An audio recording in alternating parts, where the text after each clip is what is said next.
பராக்கிரமசாலியே, கர்த்தர் உன்னோடே இருக்கிறார். நியாயாதிபதிகள் 6ஆம் அதிகாரம் 12ஆம் வசனம். மீதியானியரின் மூலமாக இஸ்ரவேல் ஜனங்கள் மிகவும் நெருக்கப்பட்டார்கள். மீதியானியர் திரள் கூட்டமாய் வந்து இஸ்ரவேல் ஜனங்களின் ஆடு, மாடுகள், கழுதைகள் மற்றும் விவசாய பயிர்களை அறுவடை செய்து கொண்டு போய் விடுவார்கள்.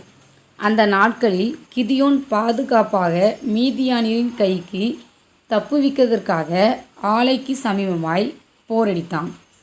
கிதியோன் தன்னுடைய பயிர்களை காப்பாற்ற திட்டம் தீட்டி செயல்பட்டான். அந்த கிதியோனை பார்த்து கர்த்தர் சொன்ன வார்த்தை, பராக்கிரமசாலியே, கர்த்தர் உன்னோடு இருக்கிறார் என்பதுதான். தேவ ஜனங்களே, நாம் பயந்து போய் சில நேரங்களில் காணப்படலாம். கர்த்தர் உங்களை பராக்கிரமசாலியாய் பயன்படுத்துவாராக. ஆமென்.